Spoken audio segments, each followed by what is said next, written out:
नमस्कार दोस्तों, BSCS academy Indore के ऑनलाइन प्लेटफॉर्म पर मैं संतोष वर्मा आप सभी का स्वागत करता हूं। और दोस्तों, इंडियन ज्योग्राफी की सीरीज़ के अंतर्गत आज का हमारा जो टॉपिक है वो आज हम लोग पढ़ने वाले भारत की नदियां। भारत की नदियों के अंतर्गत हम लोग किस प्रकार से नदियों को पढ़ना प्रारंभ करेंगे, तो पहले हम लोग वो एक बार देख लेते हैं। इसके पहले मैंने आपको इंडियन ज्योग्राफी के अंतर्गत भारत के द्वीप किस प्रकार से हमें पढ़ना चाहिए और किस प्रकार का कंटेंट आपको कलेक्ट करना चाहिए, तो भारत के द्वीप के अंतर्गत सारा का सारा कंटेंट मैंने आपको उस लेक्चर के माध्यम से प्रोवाइड किया है। ठीक है, तो आज हम लोग क्या देखने वाले हैं, भारत की नदियाँ। चलिए देखते हैं किस प्रकार से पढ़ेंगे भारत की नदियाँ। हेडिंग दोस्तों मैंने यहाँ पर लिख दी है, भारत की नदियाँ।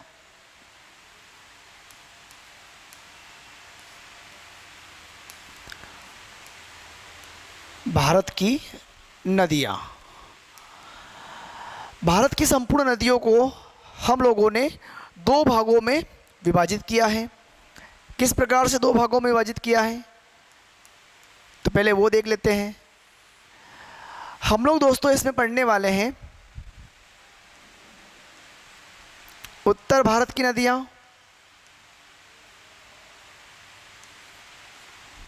उत्तर भारत की नदियाँ, और सेकंड वाले पार्ट में हम लोग पढ़ने वाले हैं दक्षिण भारत की नदियाँ।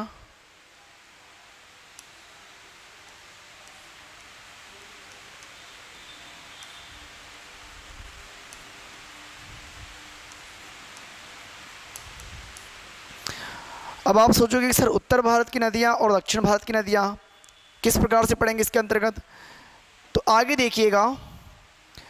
उत्तर भारत की नदियों को हिमालय की नदियों के रूप में हम लोग पढ़ेंगे।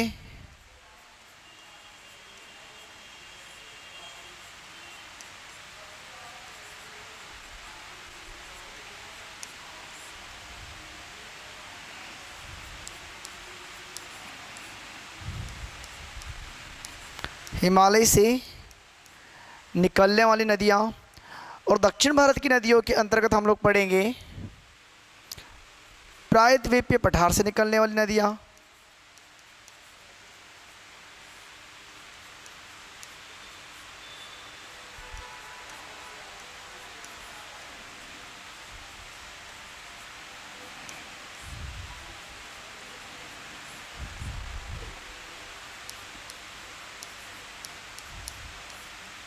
ठीक है, प्रायद्वीपीय पठार से निकलने वाली नदियाँ।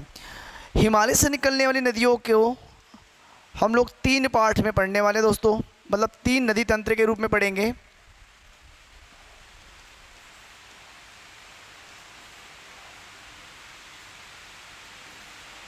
सिंधु नदी तंत्र,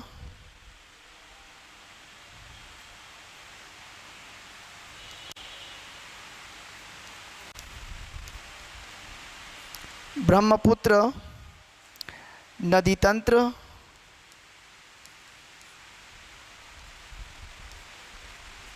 और गंगा नदी तंत्र। यानी कि उत्तर भारत की नदियों के अंतर्गत हिमालय से निकलने वाली नदियों को हम लोग पढ़ेंगे, और इनको हम लोगों ने तीन तंत्र के रूप में पढ़ना है। कितने? तीन रिवर सिस्टम के रूप में पढ़ना है। सिंधु नदी तंत्र, ब्रह्मपुत्र नदी तंत्र और गंगा नदी तंत्र। ठीक है, इसी प्रकार से प्रायद्वीपीय पठार से निकलने वाली नदियों को दो भागों में हम लोग विभाजित करेंगे। किस प्रकार से?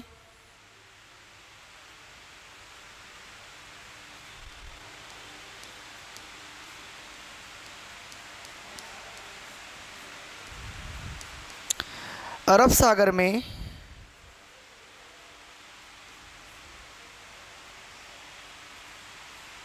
गिरने वाली नदियाँ और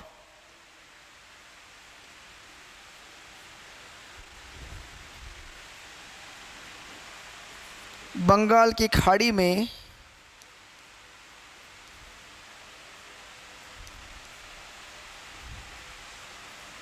गिरने वाली नदियाँ, ठीक है। यानी कि प्रायद्वीप पे पठार से निकलने वाली नदियों को दो भागों में विभाजित करके हम लोग पढ़ने वाले हैं। अरब सागर में गिरने वाली नदियाँ और बंगाल की खाड़ी में गिरने वाली नदियाँ। इस प्रकार से इस पूरे नदी सिस्टम के अंतर्गत हम लोग भारत की सभी नदियों को पढ़ लेंगे दोस्तों। तो आज हम लोग इसमें से एक रिवर सिस्टम को स्टार्ट करने वाले हैं। कौन से? सिंधु नदी तंत्र, ठीक है। सिंधु रिवर सिस्टम के अंतर्गत जितनी भी नदियां आएगी और जो भी विशेषताएं हैं वो आपकी आगामी जितने भी एग्ज़ाम्स हैं उन सभी के लिए बहुत ही महत्वपूर्ण कंटेंट होने वाला है। तो प्रॉपर तरीके से सही रूप से नोट्स बनाइएगा और सही रूप से पढ़ने का प्रयास करिएगा, ठीक है। मतलब मन लगा के समझने का प्रयास करिएगा, सिर्फ वीडियो को एक टक देखने मात्र तक सीमित मत रहिएगा, ठीक। तो स्टार्ट करते हैं सिंधु नदी तंत्र। तो मैं हेडिंग यहाँ पे लिख देता हूँ पहले।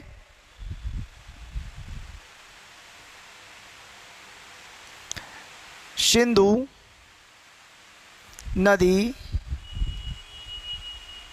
तंत्र, ओके। चूंकि सिंधु रिवर सिस्टम भारत की नदियों के अंतर्गत है तो अब यहाँ पर हमें मैपिंग किसका बनाना पड़ेगा? इंडिया का, भाई भारत का मैप बनाना पड़ेगा, ठीक है।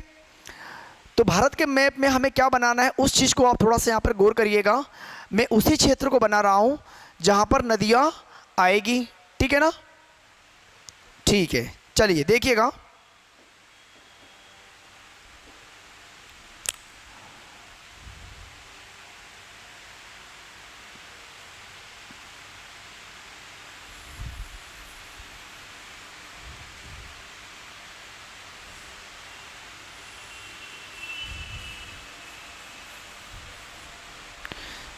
अब आप समझ गए होंगे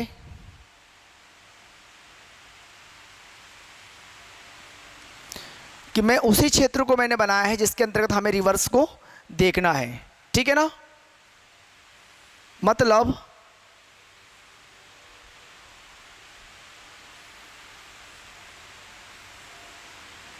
ये कंडीशंस होगी।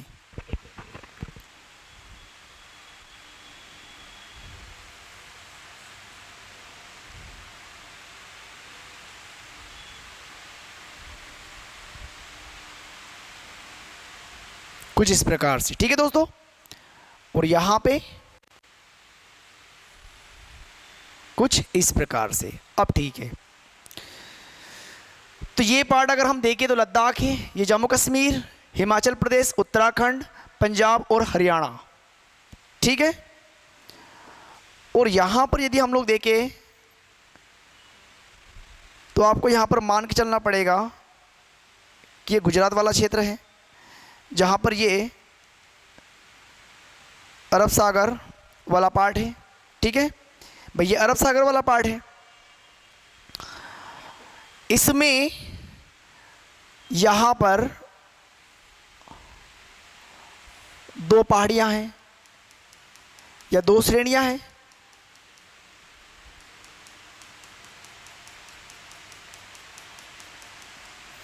भाई कितनी श्रेणियाँ हैं? दो।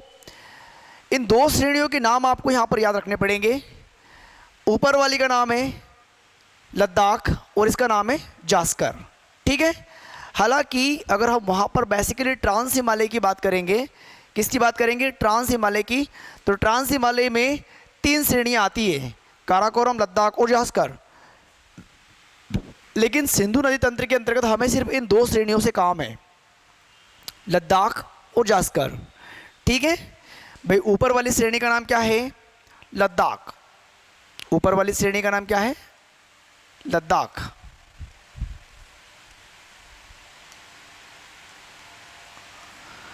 और दक्षिण में जास्कर।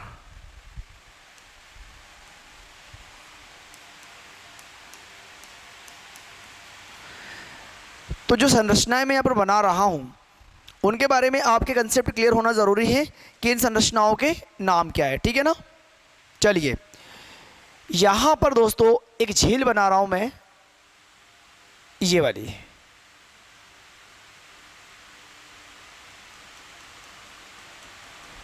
ये क्या बनाई मैंने, एक झील। इस झील का नाम है मानसरोवर झील, मान सरोवर झील।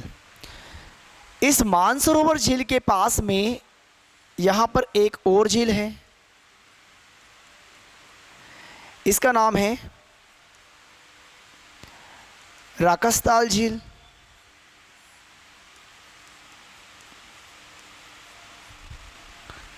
ठीक है। और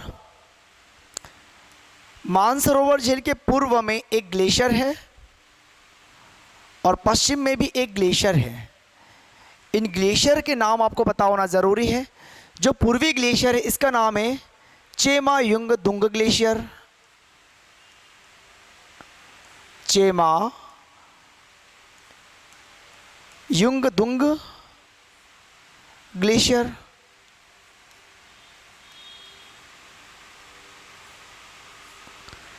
या इसी को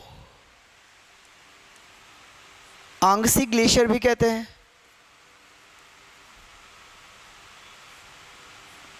या इसी को क्या कहते हैं, आंगसी ग्लेशियर। और इस मानसरोवर झील के पश्चिम में जो ग्लेशियर है इसका नाम है सानोख्या बाब ग्लेशियर।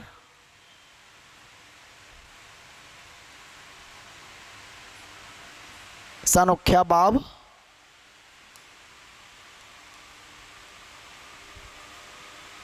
ग्लेशियर।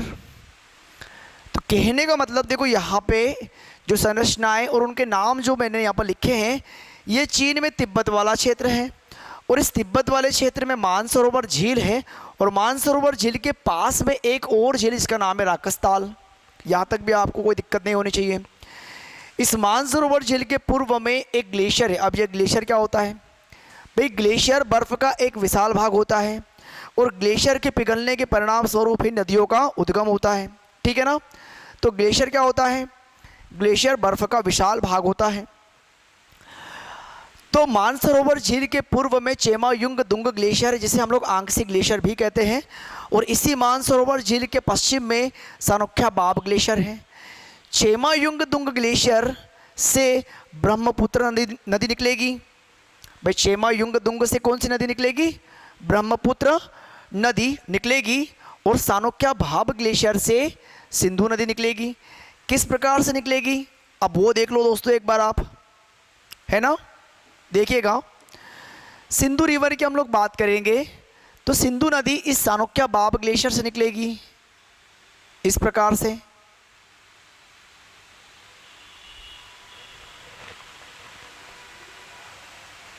ऐसे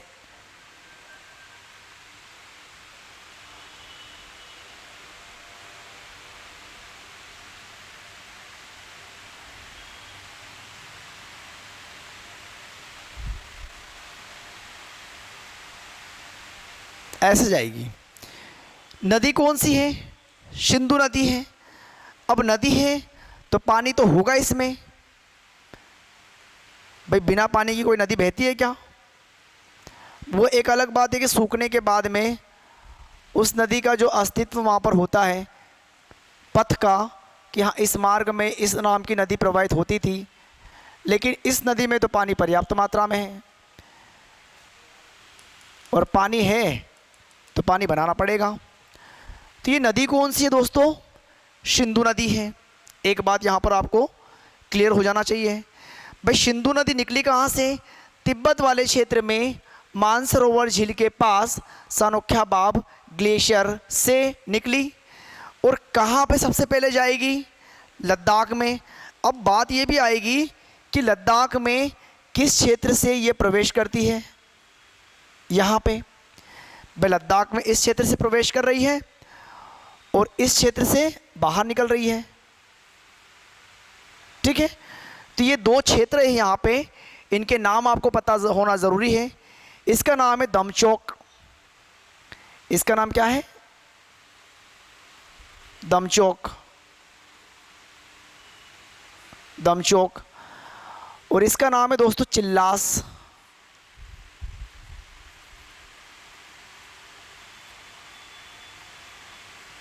ठीक है, अब देखना क्या लिखेंगे हम लोग इसके बारे में। लिखने का कार्यक्रम हम लोग आगे करते हैं। किस प्रकार से, किसकी बात हो रही है, सिंधु रिवर की। तो मैंने यहाँ पे हेडिंग डाल दी सिंधु नदी। सिंधु नदी उद्गम की बात करेंगे,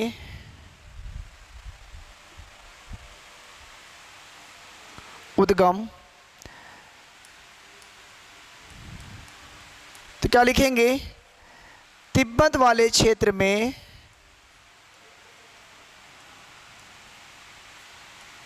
तिब्बत वाले क्षेत्र में मानसरोवर झील के पश्चिम में, मानसरोवर झील के पश्चिम में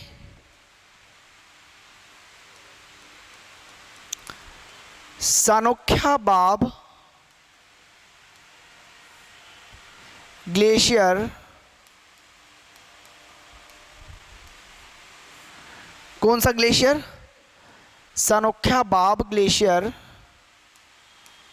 से निकलती है।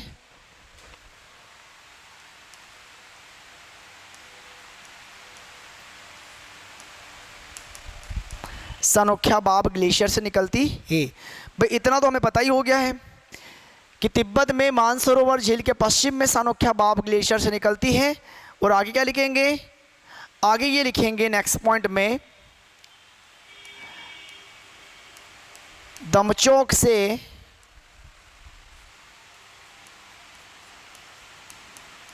भारत में प्रवेश करती है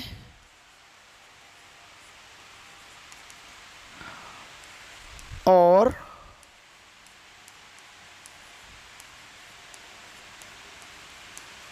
चिल्लास से बाहर निकल जाती है, निकलती है। ठीक है भाई, दमचौक से भारत में प्रवेश करती है और चिल्लास से बाहर निकल जाती है। इसके अलावा यदि हम लोग लिखेंगे दोस्तों, तो लद्दाख और जास्कर, क्या लिखेंगे,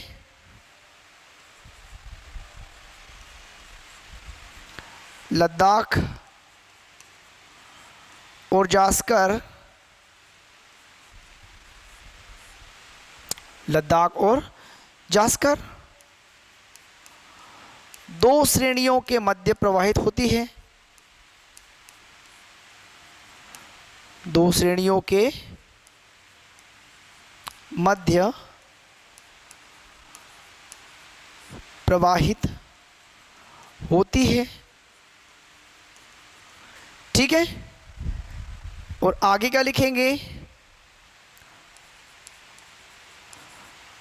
पाकिस्तान में बहते हुए, पाकिस्तान में बहते हुए अरब सागर में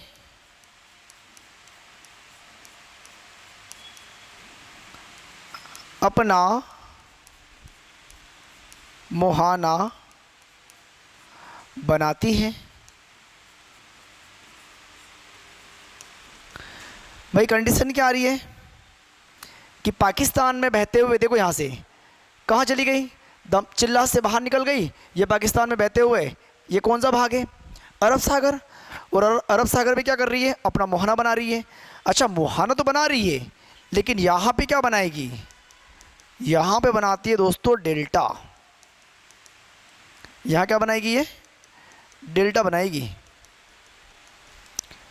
तो मैं लिख देता हूँ डेल्टा निर्माण।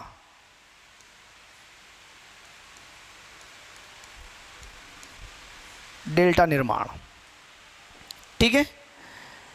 तो क्या लिखा हम लोगों ने कि पाकिस्तान में बहते हुए अरब सागर में अपना मुहाना बनाती है। और क्या बनाती है, अरब सागर में अपना मुहाना बनाती है और और डेल्टा का निर्माण करती है।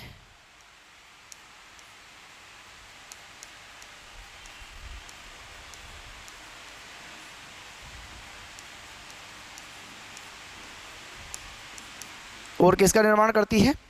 डेल्टा का निर्माण करती है। आगे लिखेंगे इसकी कुल लंबाई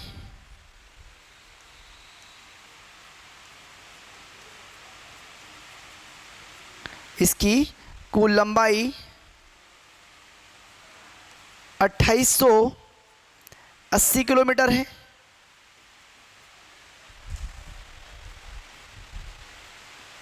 यह एक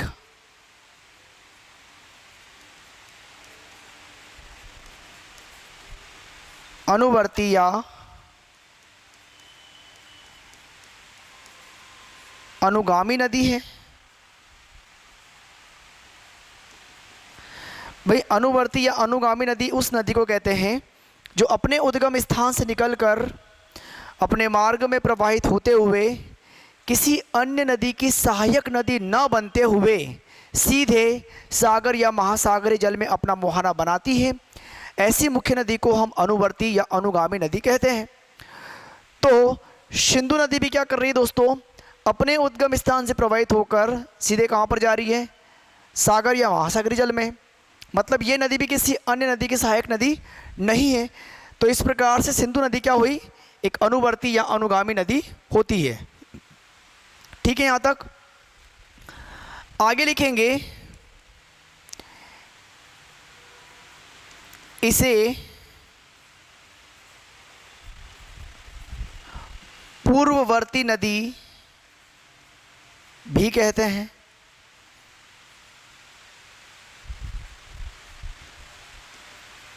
इसे पूर्ववर्ती नदी भी कहते हैं।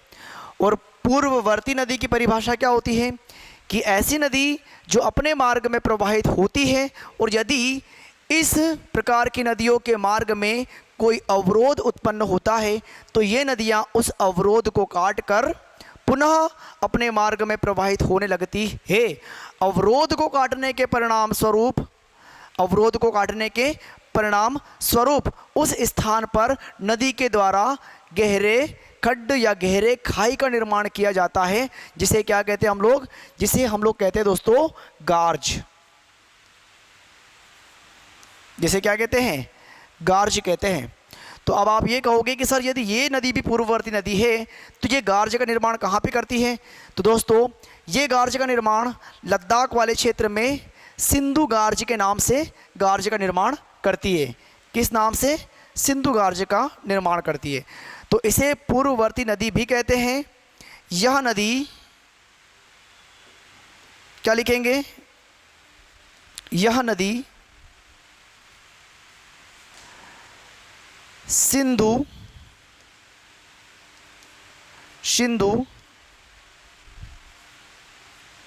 गार्ज का निर्माण करती है।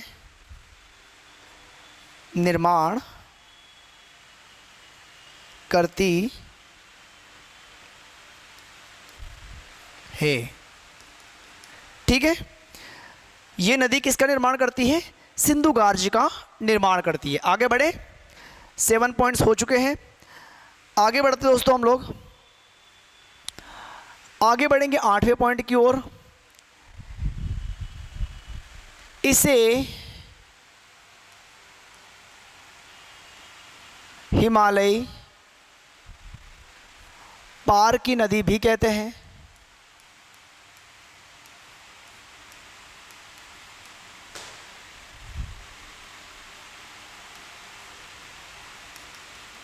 इसे हिमालय पार की नदी भी कहते हैं।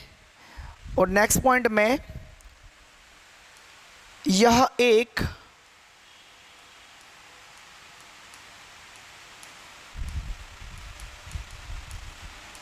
अंतर्राष्ट्रीय नदी है।